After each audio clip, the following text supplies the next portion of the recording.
8 alasan kenapa ojek online itu rentan kena serangan jantung. Halo semuanya, dengan Dr. Erta, spesialis jantung dan pembuluh darah dari Klinik Kiera. Belum lama ini saya kedatangan pasien muda yang kena serangan jantung. Usianya itu masih produktif sekitar 35 tahunan dan ternyata profesinya itu ojek online. Beberapa bulan sebelumnya ada juga tuh kasusnya serupa sekitar 40 tahunan. Bahkan ada beberapa pasien gagal jantung yang rutin kontrol ke saya, ternyata profesinya juga adalah ojek online. Nah, saya jadi kepikiran, kenapa sih profesi ini kok bisa sangat beresiko? Yuk kita bahas 8 alasannya supaya kalian paham tentang kenapa ojek online itu memiliki resiko tinggi mengalami penyakit jantung. Pertama, paparan polusi. Ojek online itu hampir 90% waktunya dihabiskan di jalan. Dan kualitas udara di kota besar Indonesia itu, jujur aja ya, jarang banget masuk kategori baik. Biasanya sedang, seringnya buruk. Bayangkan setiap hari menghirup asap knalpot, debu, partikel halus PM2.5 yang bisa masuk sampai ke pembuluh darah. Nah itu bikin inflamasi kronis yang lama-lama bisa mempercepat pengerasan arteri.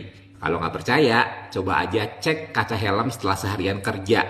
Banyak kan debunya? Bayangkan kotoran itu masuk ke paru-paru Anda lalu menyusup ke pembuluh darah.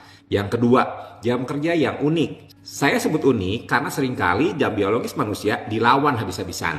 Pesan ojek jam 11 malam ada, mau pesan jam 1 pagi ada. Padahal tubuh manusia itu punya yang namanya ritme sirkadian, butuh istirahat malam.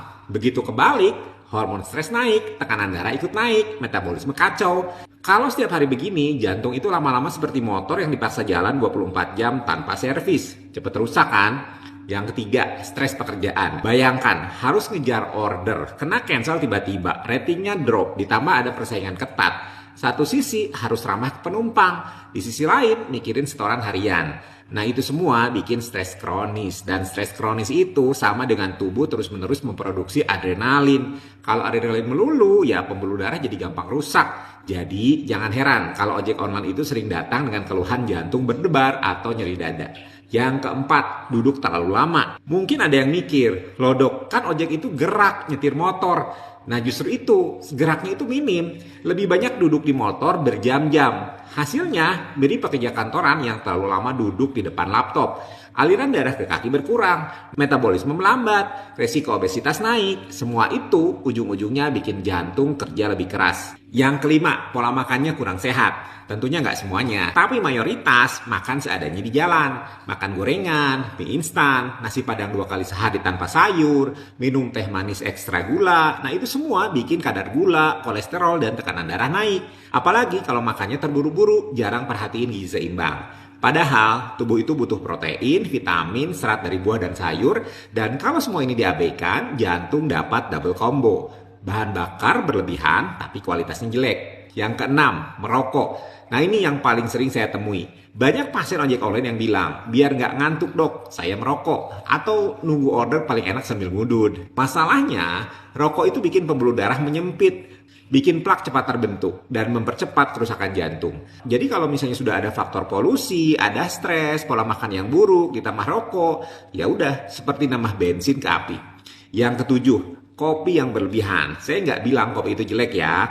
Dalam dosis wajar, kopi itu bisa bermanfaat. Tapi kalau seharinya itu 5-6 gelas, di dalamnya itu ada gula, ditambah rokok, waduh, itu sama aja bikin jantungnya kerja lembur. Kafein berlebihan itu bikin jantung berdebar, tekanan darah naik, dan kalau kebiasaan ini berlangsung tahunan, resiko serangan jantung melonjak. Saya sering lihat pasien datang dengan detak jantung nggak karuan. Dan ternyata itu ada kombinasi antara kopi plus rokok. Yang ke-8, kurang olahraga teratur. Banyak yang mikir, kan saya udah kerja di jalan seharian, itu udah olahraga. Padahal beda. Jalan pintas ke motor, bawa penumpang, atau antar makanan itu bukan olahraga. Olahraga itu harus ada durasi, intensitas, dan konsistensi. Jantung perlu dilatih untuk pompa darah lebih efisien, bukan sekedar diajak stres karena macet. Jadi, walaupun capek kerja, tetap harus sempatkan jalan kaki 30 menit atau stretching. Itu investasi untuk jantung.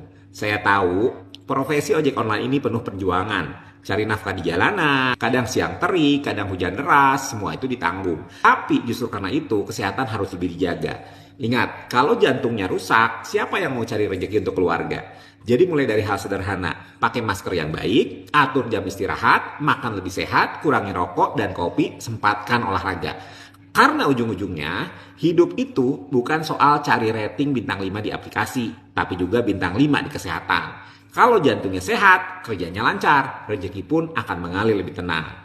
Jadi jangan lupa ya, share video ini ke teman, keluarga, atau ojek langganan kalian. Biar semakin banyak yang tahu dan semakin banyak yang bisa selamat dari resiko serangan jantung.